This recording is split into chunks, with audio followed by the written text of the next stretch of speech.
Good afternoon. I'm Frank Anscombe, Professor Emeritus of Statistics at Yale University.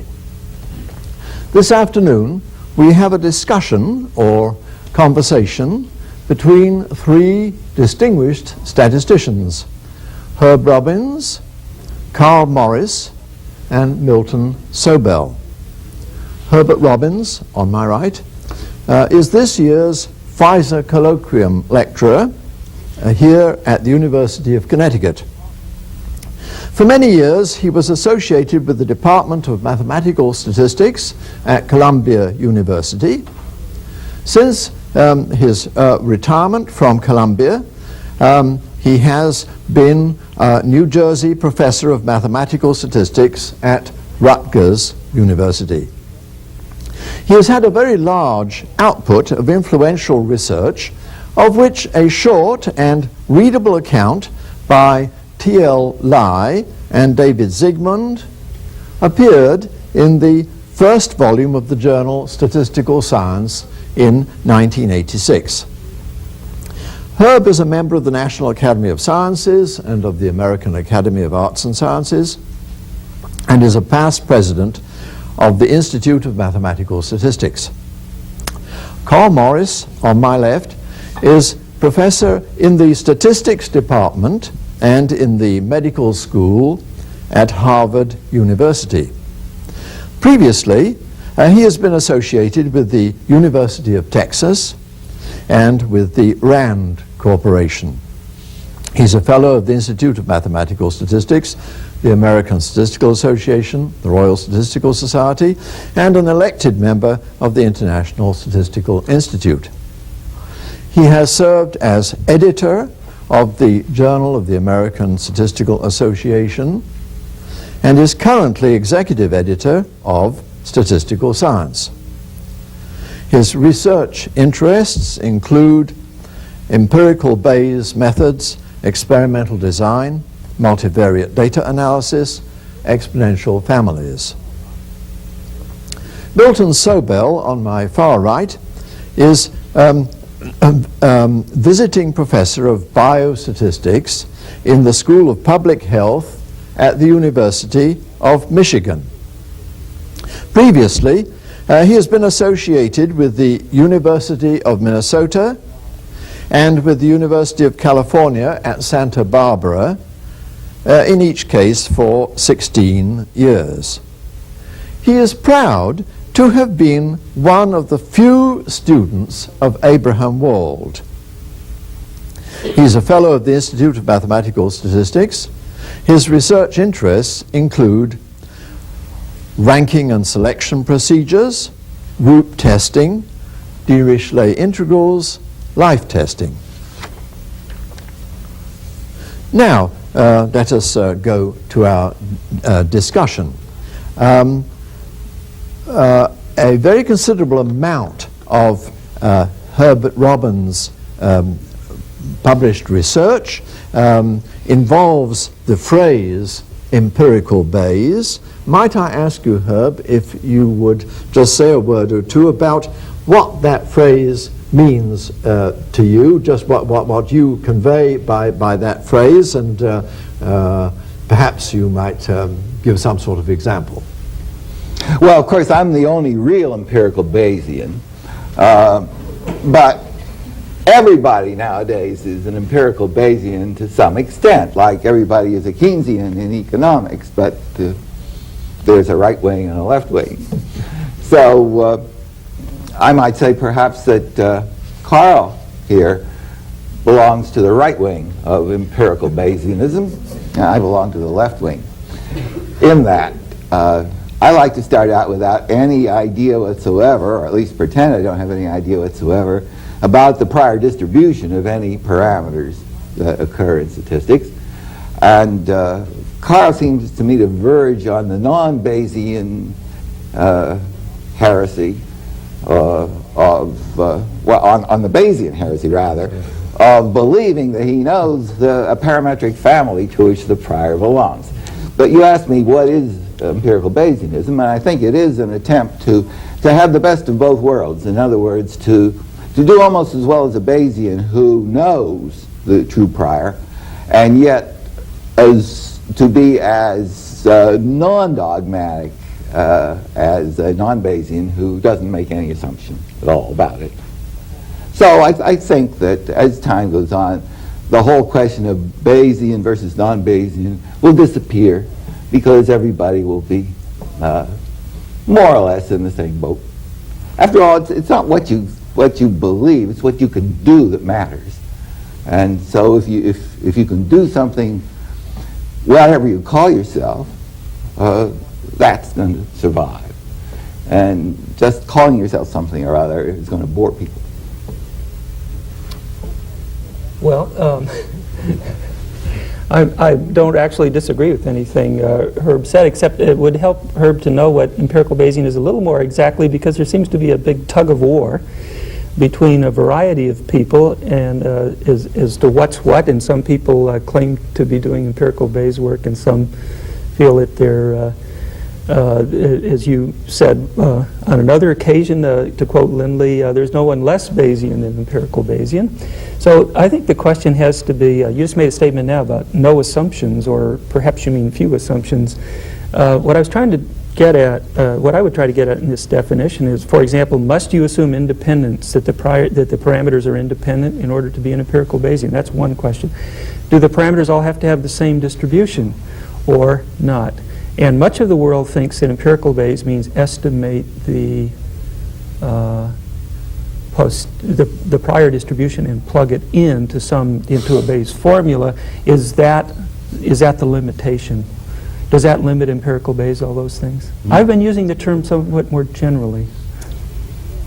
Well, Carl, I would suggest, with all due modesty, that you read the first paper I wrote on the subject, 1950, Second Berkeley Symposium, where I indiscriminately talked about what we now call compound decision theory, where there is no prior, and you simply are dealing with a lot of unknown constants in a totally non-Bayesian manner. That's compound decision theory. Empirical Bayesianism, where you think that your object is to ascertain the nature of the prior.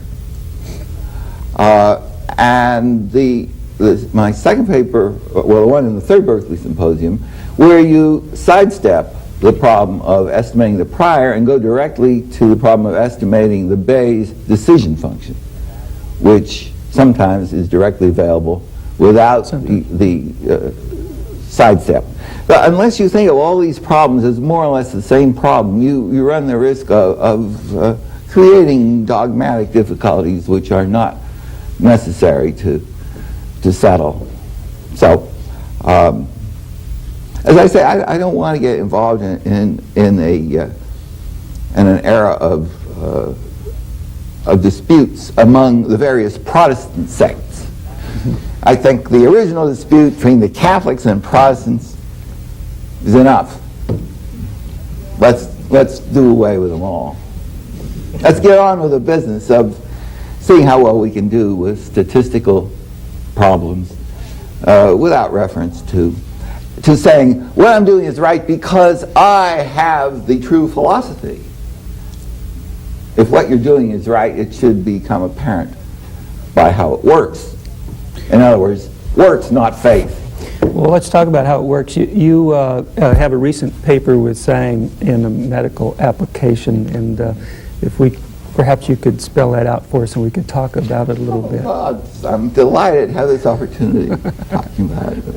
By the way, this was not a put-up job between us. Was it? Absolutely not. I mean, right, I have to raise my right hand. A put-up job between us two, at any rate. Okay, the point you raise is the following. The usual interpretation of empirical Bayes is the problem of estimating a lot of different parameters, theta 1, theta 2, theta 3, etc. Simultaneously, having a lot of data, a lot of parameters. But in the paper you referred to, I use empirical Bayes methods to estimate just one parameter. Now, how can this be? Well, let me just tell you what the problem is. The problem is the following. suppose you have a lot of people that you're screening, let's say, for high blood pressure. I might say that I don't know anything about medicine. I don't know anything about biostatistics. I don't know anything about statistics either. You're a professor of biostatistics, I thought. No, I'm not. I'm the director of the Institute of Biostatistics. But it has no members. So anyway. What power? Anyway, let's go back to the problem. You go out and screen a lot of people for blood pressure, and you arbitrarily decide that anybody whose blood pressure is above a certain value is at some risk of medical problems.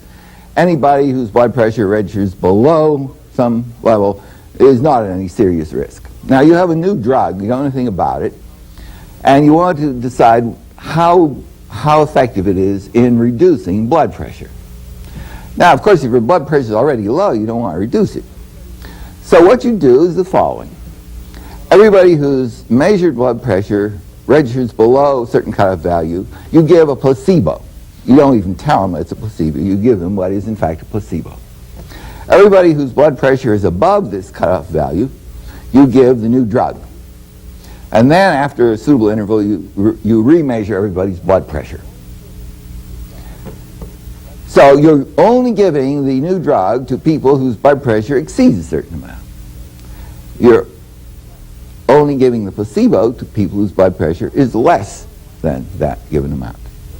Now, from the before and after data, your problem is to say how much more effective the new drug is than the placebo for people who have high blood pressure. But you haven't given a placebo to anybody with high blood pressure. Now, this, of course, violates the idea of a controlled clinical trial in which you would precisely do that. You would give the placebo to more or less half the people with high blood pressure and the new drug to the other half to see directly the effect of new drug versus placebo on the people at risk. But in my formulation, you do it as I said. People with low, give them placebo. People with high, give them the new drug. And yet, I claim, if you will swallow my assumptions, accept my model, so to speak, I claim to be able to estimate the difference between the average effect of the new drug and the average effect of the placebo on the subgroup of people with high blood pressure. So I want to estimate this not only by a point but by an interval, and it's a single parameter that I'm estimating. I'm not trying to estimate each person's blood pressure. There's no point to that because with one observation you can't do it very well anyway, whether you're an empirical Bayesian or a strict Bayesian or a non-Bayesian or who knows what. So it is, in my opinion, a big mistake if you imagine empirical Bayes to be limited to the simultaneous estimation of, as I once said, oysters in Maryland, butterflies in Ecuador, stars in the firmament, etc., etc. I'm happy if I can estimate one thing that nobody else in the world can estimate, and if it's something that has some social redeeming purpose in being able to estimate it.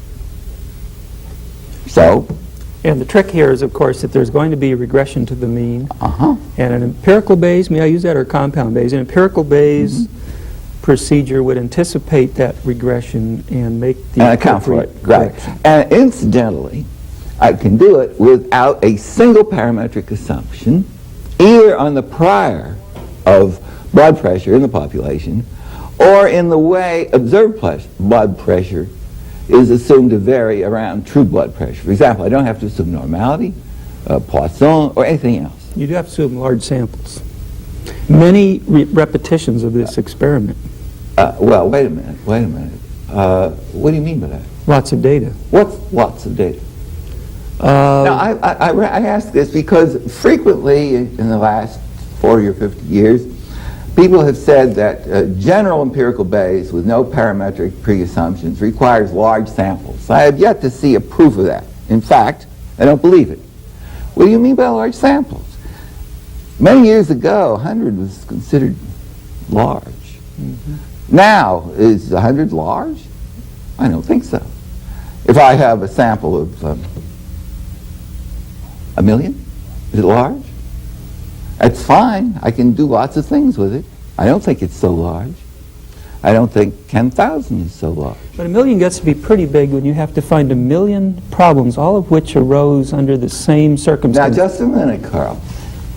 We want to make a contribution to public health. We send out medical teams and we take everybody's blood pressure once in the whole country. That's 200+ million people. Each go through the little van and some technician takes their blood pressure. Here's the data. It's 200 million numbers. Is that inconceivable? I don't think so. And I am perfectly willing to tell you how to decide what the effect of the new drug is on the basis of the 200 million numbers. Why not? Well, I've been working on a similar problem. And I don't want to make any parametric assumptions. I've been working on a similar problem, which with enough data you don't have to make any parametric assumptions, but I did. However, the catch is this. My similar problem has to do with traffic accidents.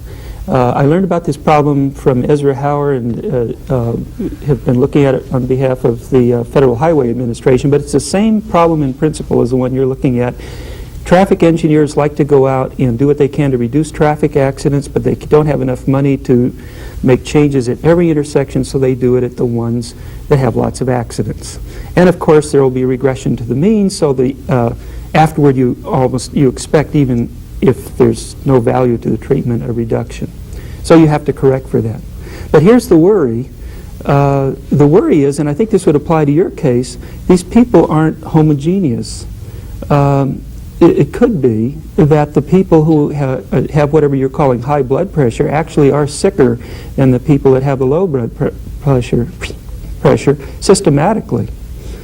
And so you're basically acting as if these two populations follow one distribution. No. It's what I would call the exchangeability assumption. Many people would, and I think you have to come to grips with that in order to do empirical Bayes. Yeah, I violently disagree with you. There is nothing in my assumption that assumes any kind of homogeneity in the population, either in the case of traffic accidents, the subject which I published exactly the same treatment of 15 years ago, but evidently people don't know about it. Howard talked about your work, but I don't... Okay. No, I'm sorry. I just disagree with what you said completely, and I think it's an important point, and people have got to settle it one way or another. I'd like to make a comment.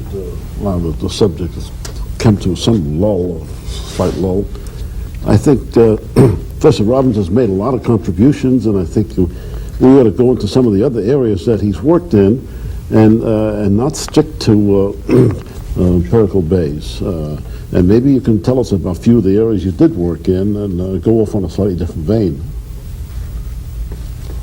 Would you care to say something about decision theory, which has been with us a good length of time and has many aspects? Would it be appropriate to make any comments about what has happened in decision theory and maybe what... Yeah, as a matter of fact, something does occur to me, and by a curious coincidence, it has to do with some work of yours. So let's consider the following situation.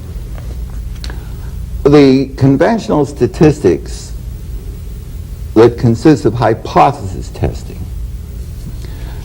uses some arbitrary numbers like 0.05, 0.02, or maybe 0.01, which seem to have been introduced into statistics by R.A. Fisher in connection with agricultural field trials. And they're now applied in problems of medical statistics. Let me give you an example. Suppose that we want to vaccinate everybody against flu this winter. Suppose there are two different media in which the vaccine can be administered, each of which has a certain amount of toxic effects if you're allergic to that particular medium. So we want to decide before the vaccination starts. Let's say there are going to be 10 million people to be vaccinated, some high-risk group, people my age or under, or over. Anyway. So what we're going to do is the following. We will give each vaccine to 10,000 people, see how many die in each group, and whichever vaccine does better on the 10,000 versus 10,000, we're going to use for the remaining million minus the 10,000. The only question is, why 10,000 versus 10,000? Why not 10 versus 10, or 100 versus 100, or a million versus a million on the trial group? Now, it seems to me that what is commonly done now is to say, well, we'll give it to as many people, to as large groups as necessary to establish at the 0.05 level, or maybe the 0.02 level, to discredit the hypothesis of equality. In other words, our choice of the size of the subgroup is going to depend on a mathematical 0.05. For what reason? Now, I think that Anscombe, when was it, Frank? Around 1950? Your review of Armitage. Yeah. Yeah. Anscombe suggested instead that we shouldn't worry about hypothesis testing, we shouldn't worry about error probabilities. What we should worry about is, what should we do to minimize the total number of people who, when the whole experiment is over, both the control group and the final vaccination, to minimize the number of people who are going to die of allergic reaction. And for some reason, which I don't clearly understand, Anscombe's paper seems to have fallen on fairly hard of hearing ears. People prefer to submit proposals to the NIH, etc., in which the sample size is determined so as to attain a certain error probability, irrespective of how many people are going to die as a consequence of these errors. Now, you talk about decision theory. To my mind, the loss function in testing a statistical hypothesis of equality of two probabilities, which is what we're talking about here, the loss function is not how much of an error you're making, but how many people you're unnecessarily killing. And if there's anything beyond that, I don't want anything to do with it, because I don't want to buy useless knowledge at the expense of human suffering, let us say. Right. Well, so much for decision theory, so to speak. I think that anything that gets you away from preassigned error probabilities of a conventional nature is to be welcome. So I welcomed Frank's paper very much, and in fact I've been thinking about it ever since. And I don't think the world realizes exactly what's involved, so let me, for posterity now, just make a statement in a sentence or two. And that is the following. If you take a purely statistical point of view and say we're going to prescribe the error probability, etc., etc., if you have a total population of, say, capital N people that you're going to administer one of these two treatments to, roughly speaking, the number of people who are going to get the wrong treatment is proportional to the size of the population. But if you use Anscombe's approach, or a similar approach, which I published with Sigmund and Lai some years ago, which is no better or no worse than Anscombe's, actually. If you use the approach I'm talking about, the number of people who will get the improper treatment, the inferior treatment, will be log n instead of n. Now, log n is a different breed from n. And anybody who kills n people when he could get by with log n people has got to prove that what he's doing has accomplished some other goal. And I can't imagine what it is. So, I scream and yell about this. You remember, right? Do I understand you advocate killing log n people? Rather than n, yeah, right. Of the right type.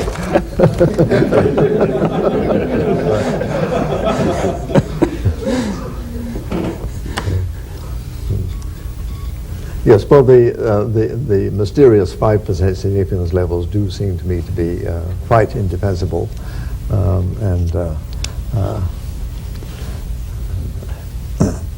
figuring out consequences of bad decisions in a different sort of way seems I don't know exactly where we stand in our timing, but I'd like to broach another Yes. subject, if I may.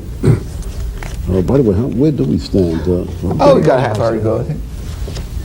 Well, I'd like to say that I'd like to just throw out a couple of comments and see if I can get an opinion from you. One of my students, who happens to be in the audience, made the following remarks in a conversation today. He says, statistics always has the lowest priority in the math department. According to another close friend of mine who's not in the audience, there isn't a single happy statistician who's in the math department. So I'd like to hear your comment about what happens if you abolish all stat departments? Then there'll be no happy statisticians whatsoever. Would you like to comment on that, on the future of statistics in the academic world, and whether we should there should be more stat departments or fewer in the future? Well, that's a question that I worry about quite a lot. Around 1940, Harold Hotelling was the leading advocate. He was, at that time, a professor of economics at Columbia. He was one of the first to advocate the creation of statistics departments, rather than having a few statisticians in the math department, a few in the economics department, a few in the psychology department, et cetera, because he felt that statistics was a self-contained subject with universal applicability, and that it could only flourish if you had a department of statisticians, et cetera. And at the time, I think that was a good idea. Many departments were created at Chapel Hill, Berkeley, et cetera, and most of them are flourishing today. But during the last few years, I think quite a lot of people have begun to think that maybe statistics should be put back into the component disciplines from which it originated. Because statistics departments, let's be honest about it, tend to become departments of abstract probability theory. You can see this happening. Anybody who's watched the American scene for the last 50 years, as I have, will see that the old pecking order of pure mathematics, applied mathematics, statistics, it still holds to some extent, in the sense that a young PhD who might have possibly written a thesis on Kaplan-Meier estimates will at the first opportunity write about simultaneous Wiener processes in Banach spaces to achieve respectability. So statistics departments now, some of them anyway, have a tendency to do things with no discernible practical application in any field of science, which is of course what mathematicians have done since the world began. Now, so I feel sometimes like saying, let's abolish all the statistics departments, all the statisticians who don't know enough to be geneticists, biologists, psychologists, economics, professors, etc. Let them get some other kind of a job. But then I say, my God, what would have happened to me, Herbert Robbins? When I went into statistics, I didn't know anything except a little mathematics, and I still don't. I couldn't get a job in a biology department or a physics department or what have you. I couldn't get a job in a math department either. But I think I've contributed some interesting ideas to statistics which will, or hopefully have, practical applications. So I certainly don't want to abolish statistics departments. A statistics department is the only place I can make a living. And I'm sure there are a lot of other people like me. I don't think we're all useful. So I don't know how to answer your question. Well, I think that I feel a lot like you do, and I want to see statisticians be happy, especially some of my students who are in the audience. I'd like to ask another question. When Before we leave that, there I'm may be sorry. more to say, Go ahead. which is, I partly agree with you, Herb, and I partly don't. I think the better answer is to get I think we need stat departments. And it's because stat departments can facilitate the transfer of statistical ideas between different fields so they don't have to be rediscovered separately in every field. I think statistics is more important and more popular in some sense than it's ever been, and I don't think you were denying that. It's just that a lot of it gets practiced now by people who aren't statisticians. Computing is so important. I just have to think that at least at the level we're going now, I'd like to see more statisticians. But I thoroughly agree, if we just try to be mathematicians, all we'll be is second-ranked mathematicians. But we should try to be first-ranked scientists. And so I think statistical science is a word that has caught on a lot and is a direction that the departments need to be thinking about. And I think the split appointment is a very good way to get to create a sort of a hub and spoke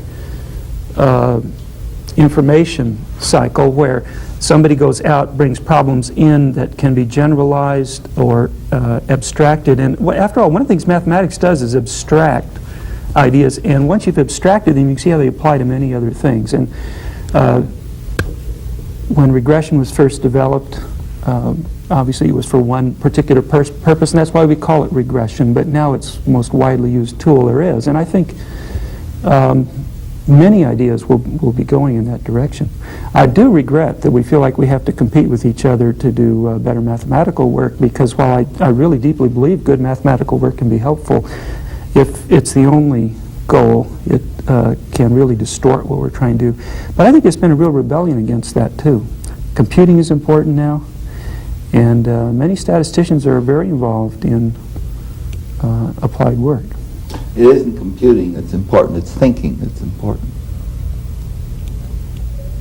No question of that. And I don't think anywhere near enough thinking has gone in to statistics. How about the use of the word interaction? Isn't that the really big issue, interaction between different departments in the same university or otherwise, between universities, etc.? I don't think there's enough interaction. At least that's my opinion. That's another thing statistics departments facilitate, though. Statisticians will go to lectures in a variety of departments and carry ideas back and forth that way. Was Cuthbert Daniel one of the recipients of this Pfizer? Oh, I don't know. No. I mentioned him. Cuthbert Daniel, in case you don't know, is a very eminent practical statistician. Has been for many years. He's still alive. I remember a couple of years ago, I've known him for a long time. A couple of years ago, he stopped me in the corridor of Columbia. He said, "Hi, Robbins. How you doing? Have you gotten around to beginning, to commence, to start, to think of something that might conceivably someday have some practical use?"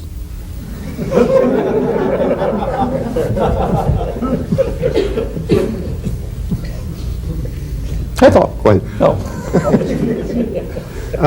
If I might suggest, we may very properly ponder the question about should statisticians be dispersed from their departments and sent elsewhere.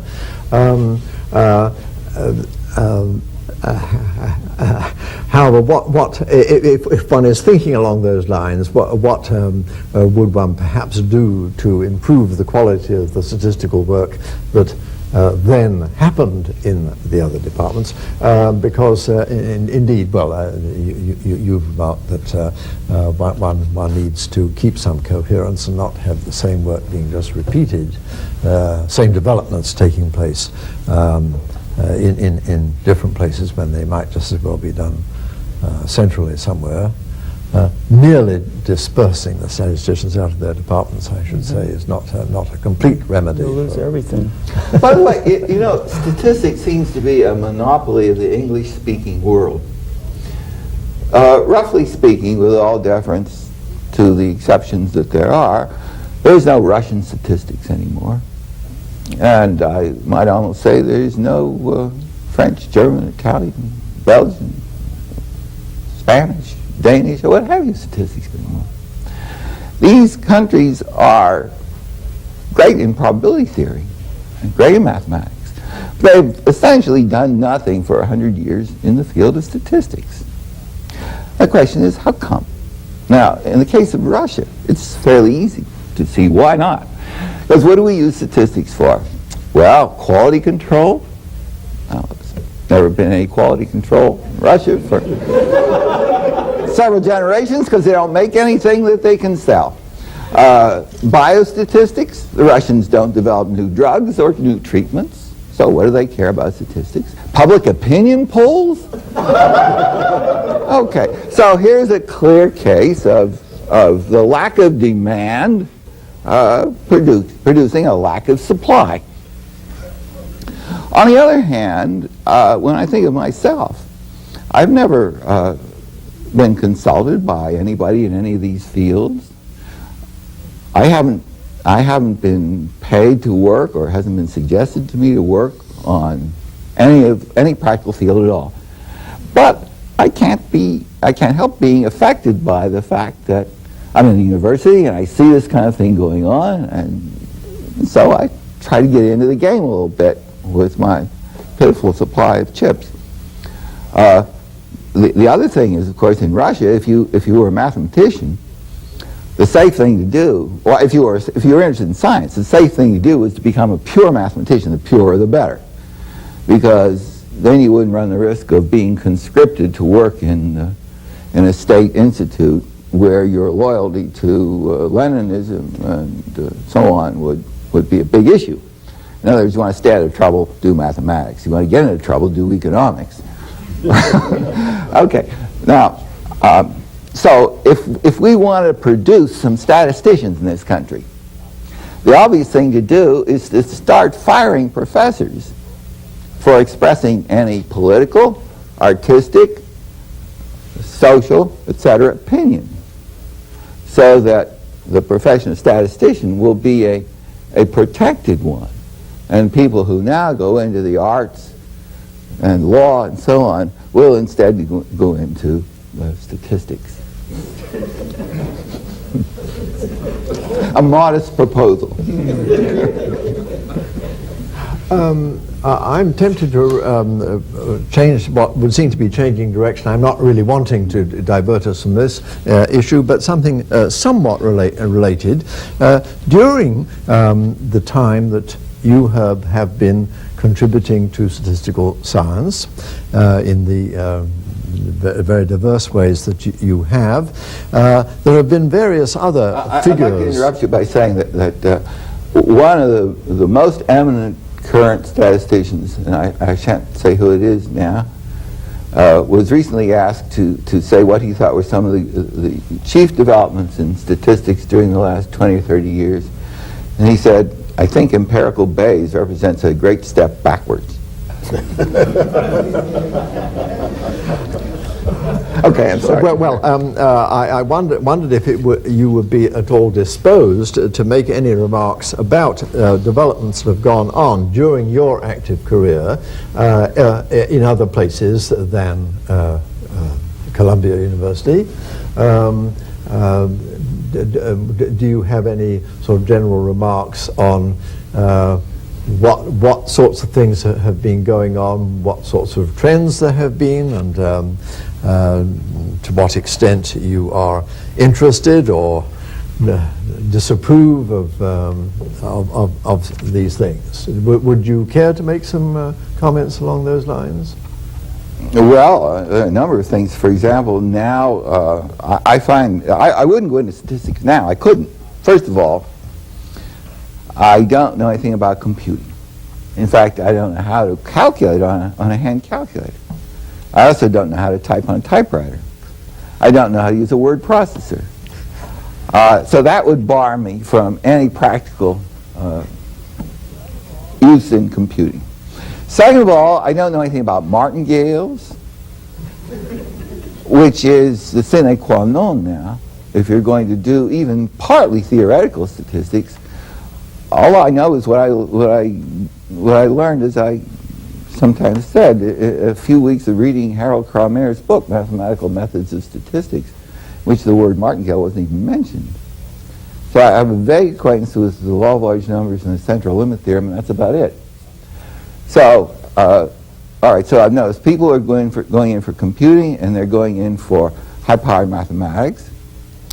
And also they're going in for something called large data sets, multi-dimensional scaling, and the use of color graphics in which things rotate before your very eyes and give you two-dimensional cross-sections of n-dimensional bodies, and you look for clusters and so on. This is something I could no more do than I could fly. So I have to work with, first of all, one-dimensional things, because I'm essentially a one-dimensional thinker. I have to do something that can be done with pencil and paper, not with computers. Something that involves only arithmetic and not calculus. And also, I do not want to say, as so-and-so have said, see the Journal of Experimental Ontology, et cetera, et cetera. I don't know anything about experimental ontology. So, I guess I'm luckily, the door opened a little crack in 1946, and I got in before it closed again. So I can now call myself, what I do call myself is, I am a pure statistician, meaning I'm too dumb to understand mathematics, and I'm too impractical to understand data. So don't talk to me about your problems. Well, present company excluded, has anybody done anything worthwhile in our field in the last 30 years?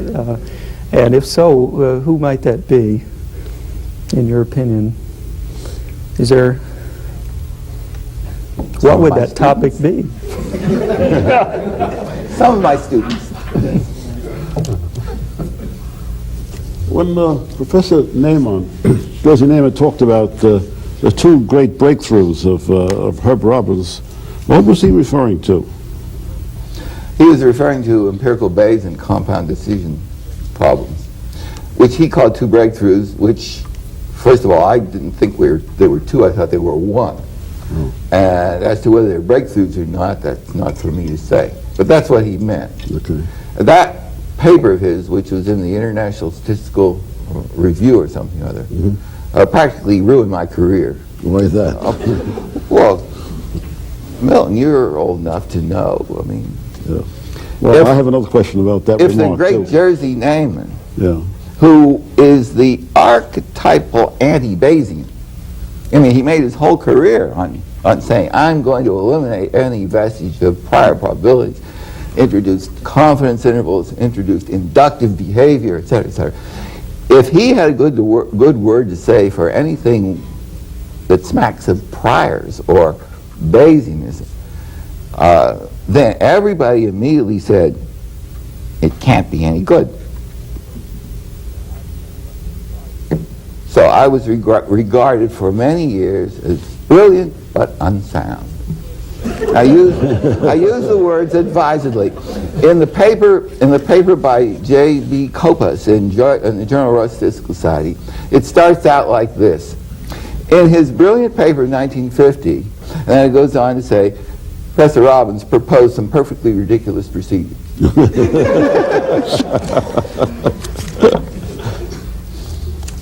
I have another axe to grind, if I may.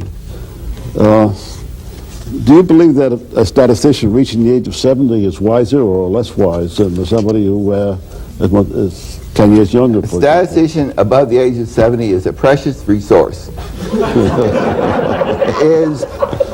is irreplaceable. Why? First of all, he comes from a cultural tradition which is gone now. He remembers the time of Gauss, Archimedes.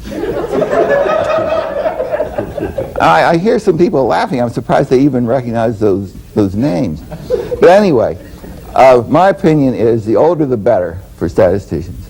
It's like conductors. It's not like tennis players. But you stay in there. Don't let them fire you. Thank you. Thank you. You didn't have a reason for asking that, did you, Mill? That was a real personal axe to grind there. Would you like to mention your age to anybody, or? I was recently retired, very recent.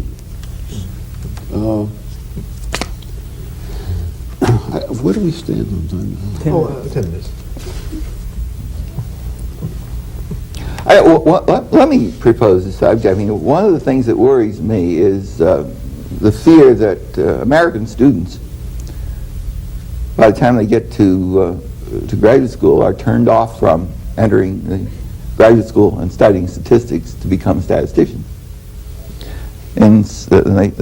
or scientists of any sort, and instead seem to be preferring careers in money-making professions, which being a statistician is definitely not one. Just for the benefit of future generations, I've never yet made $100,000 a year. This is going to sound funny in 2050. My first full-time job paid $1,800 a year. It's gone up somewhat since then, but parking fees have more or less kept my real income constant. But anyway, what I'm driving at is, how can we make statistics an attractive career for really good people? And I don't know the answer, and I would like to have some input from you people. Well, we have to get into the science. Statistics has to be a science. And the real problems are exciting, and I think we can get good people into the field on that basis. Now, what you're saying is that we should show students how being a statistician can contribute to finding a cure for cancer, or something really exciting, right? Yeah. Not just proving theorems and getting a PhD. That's not what we tend to do, what you just said, Yeah, but yeah.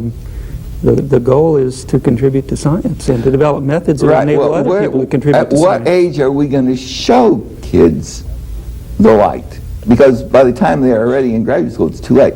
You're going to do it in undergraduate colleges, or high school, or kindergarten? Who's going to do it? How? I think we partly have to hope that people who've been trained in science will be applying to our graduate schools in statistics, and I'm not so sure we should have statistics majors as undergraduates. I agree with you don't mind there. that we have some, but it doesn't seem like that's a high priority item. We're more of a... I have just been appointed Commissioner of Statistics by the federal government in Washington, and I am going to give you $50 million for fiscal year 1991 to increase the number of good statisticians in this country. How are you going to spend it? Well, there's work going on right now at the high school level and even before in getting some exposure for students to probability and so on.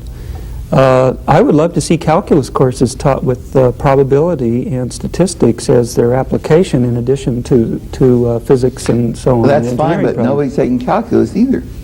The numbers reducing, but except engineers. I would don't like have to to see talk about statistics them. be more a part of the engineering curriculum, and with $50 million, I think I can help that out.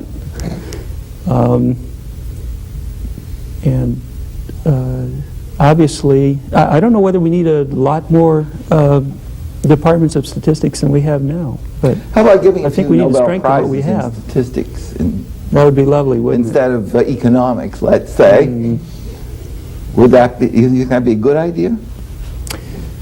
It has its pluses and minuses, Herb. Let me ask a different question. The National Academy is something that is available to statisticians. You're a member, and there are a few others in the field, but it's probably easier to make it from other fields. Would that be true? And what has that done for statistics that you and Herman Chernoff last year and Produced others a lot of well-founded resentment among people who have not been elected. It hasn't gotten much glory for our field, has it? It's an individual honor rather than an honor for the field, whereas a Nobel Prize really is an honor for the field. Like it's given in chemistry or it's given in physics. How about sending a few statisticians down to the to Iraq and to teach some of our soldiers that are stuck there in the Middle East while they're passing their time away, and they'd like to learn some subjects. Do some. As human shields. I think it will take another war to produce a post-war generation of GIs who will go into the sciences, such as, by the way, occurred after World War II. It was an enormous influx of very smart and very dedicated people who got PhDs and who are now some of our leading scientists right after World War II. Maybe it'll take another war to get people out of their preoccupation with material welfare, conspicuous consumption, job security, marriage, children, suburbs, Porsches, etc. Maybe it'll take some large-scale catastrophe. I think it will.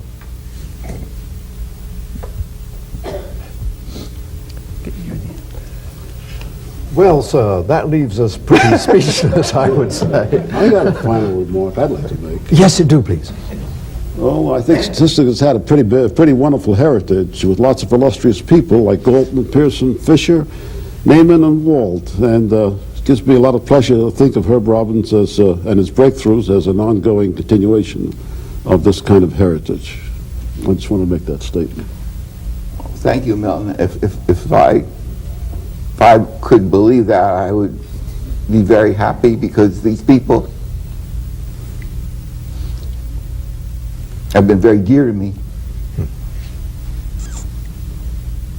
Good. Well, I think that will complete the presentation. I thank you all, gentlemen, very much indeed for participating in this discussion. Thank you.